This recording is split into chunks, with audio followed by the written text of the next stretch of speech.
Hello guys, isang magandang araw sa ating lahat. Ngayong araw guys, magbabiyahe tayo papunta ng south ng Palawan. Walang iba kundi dito sa Balabac. Ang Balabac guys ay pinakadulo ng Palawan. Bali, sasakay tayo sa isang sasakyan para makapunta roon. Siyempre, medyo mahaba-haba yon. Tignan natin guys yung ating dadaanan. Tignan natin yung mga magagandang view at makikita natin yung ganda ng karsada.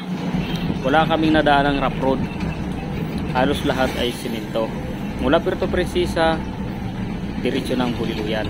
So ngayon, kung ito nakikita natin na to, sa mga taga Brooks Point, shout out sa inyong lahat. Badwa, Balido, Kabasal, shout out sa inyo dyan. Dinaanan namin ang inyong lugar.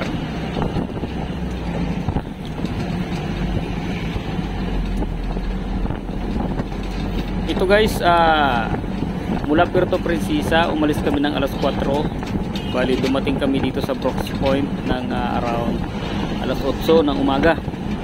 Medyo mabilis yung aming biyahe. So, siyempre, dahil dyan, inabot kami ng gutom, kaya dadaan tayo sa isang karinderya. Mag-stop over tayo dito guys.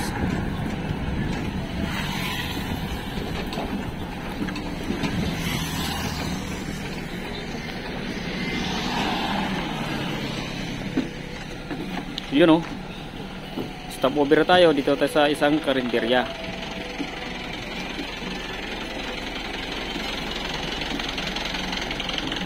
Yun, may isang customer kung makikita natin. So dahil maaga pa nga, may nag-almusal.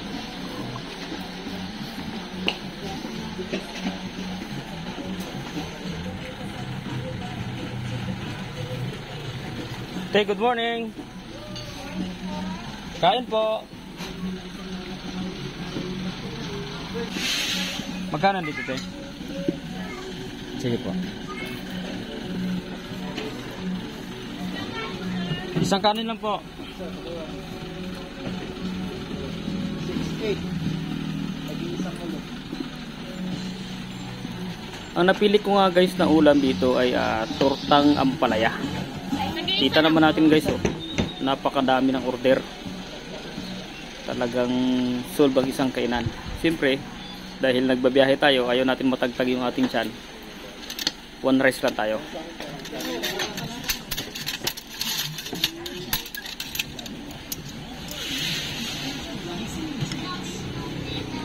At ito nga pala guys yung aking mga kasama. Tignan nyo na lang, baka makakilala nyo itong mga to. Mga dayong Balabac din ito guys. Yun o,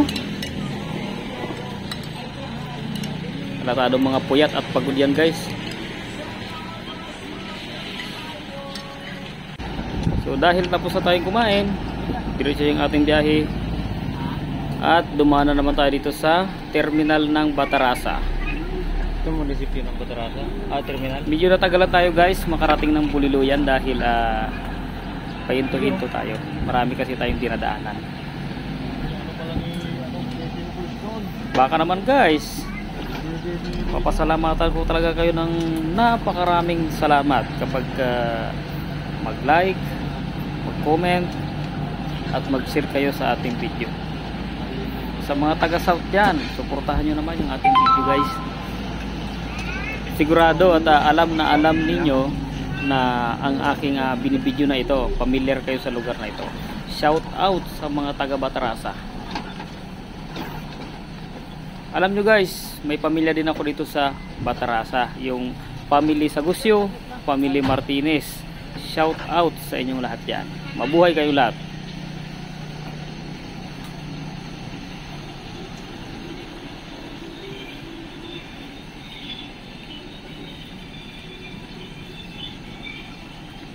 Yun o, yung pinakamalaking pinya dito sa Palawan o. Kitang-kita natin ano. Siyempre, pagkatapos natin stop over naman doon, dire-diretso yung ating biyahe hanggang sa makarating na tayo ng Retoba. Ito guys yung crossing sa Ritoba. Bali hindi na tayo dadaan ng bayan ng Ritoba dahil diretso tayo ng Buliluyan.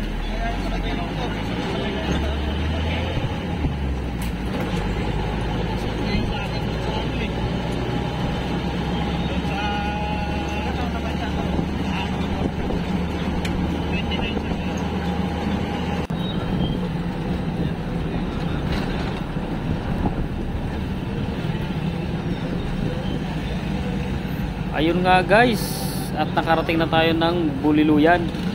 At siyempre, dire-diretso tayo sa Buliluyan Pier dahil sasakay tayo ng barko. Yun oh, kung makita ninyo guys, napakaganda ng pantalan ng Buliluyan. Medyo dumarami na rin yung mga turista. Kung makikita natin yan oh.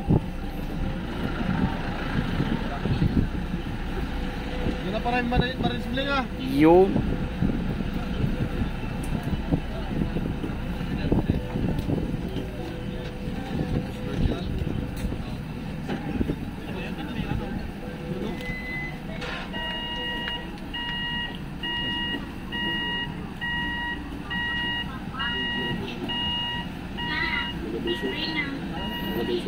Mga taga Buliluyan, shout out sa inyo. Dinayo namin ang inyong lugar o napadaan kami sa inyong lugar dahil pupunta kami ng Balabac. Doon kami magtutor sa bayan ng Balabac. Ito yung mga bangka na yan, naka-standby lang yan. Siguro mga naghatid o susundo ng mga turista. At yung mga van naman na yan, busy-busy yan sa pagsakay ng mga turista.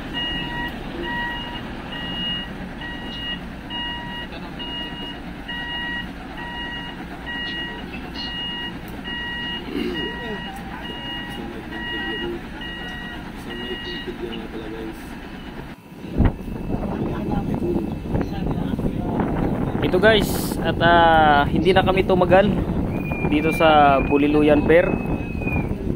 Bali around 10:00 hotel dumating kami dito. Agad kami nag-depart dito sa pier ng Buliluyan dahil hinahabol namin yung oras para maaga kami makarating sa Balabac. So guys, kung alam niyo, yung Balabac ay pinakadulo ng Palawan. Yan ay malapit sa Malaysia. So diyan natin matatagpuan guys sa Balabac yung Milbil, yung parula na ginawa ng mga Espanyol. Dati guys, na-vlog ko na rin yon. Kung susundan niyo yung aking vlog, makikita niyo yun doon, yung Milbil. Siyempre dyan din natin makikita yung tulad nito. Ang islang ito guys is Malinsuno, kung hindi ako nagkakamali. Dahil yung Malinsuno na yan, kaya yan tinawag na Malinsuno dahil napakaraming suno yan. O dyan nagkaroon ng kids o buhay-buhay yung mga tao. Dyan nila binubuhay yung suno. So guys, yung ibang isla tulad nito guys, hindi ko nakabisado yung mga pangalan na yan. So kung gusto ninyong mag-tour dito sa Balabac guys, sigurado malalaman ninyo yan. So ano pang hinihintay ninyo? Pwede na magpabook dahil pa-summer naman na. Patapos na yung amihan, yung bad weather. So kaya kung mag-tour tayo dito sa Balabac, sigurado magi-enjoy tayo. Tulad dito guys, yung maliit na isla na ito, hindi ko alam ang tawag dito dati kabisado ko to, medyo nakalimutan ko lang guys. White sand yan guys, at dati walang mga building yan dun sa gitna. Ngayon meron na. So maganda yung accommodation dyan guys.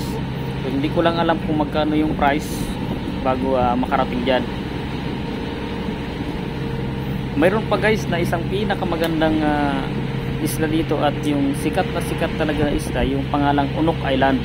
So hindi pa rin ako nakapunta doon guys. Siyempre alam nyo naman, hindi naman tayo ganoon kumbaga hindi tayo ganoon ka-addict sa isla dahil nagsasawa na rin tayo minsan sa dagat. So kahit napapanood na lang natin para napuntahan na rin natin, ano. So mas maganda kung ma-experience niyo guys, lalo na yung mga taga syudad yan, taga city, okay dito sa Balabac. At isa pa guys, no, masasabi ko sa inyo, peaceful dito, safety kayo dito kapag kayo'y nag-tour dito guys, kasi ang daming mga coast guard na naka-deploy dito sa mga isla guys. So ngayon guys, kung makikita ninyo, nandito na kami sa bukana ng Balabac, you know, dito kami guys dadaong. So medyo humaba ng ating video guys, puputulin ko na ito at abangan nyo na lang yung mga susunod kong video. Thank you.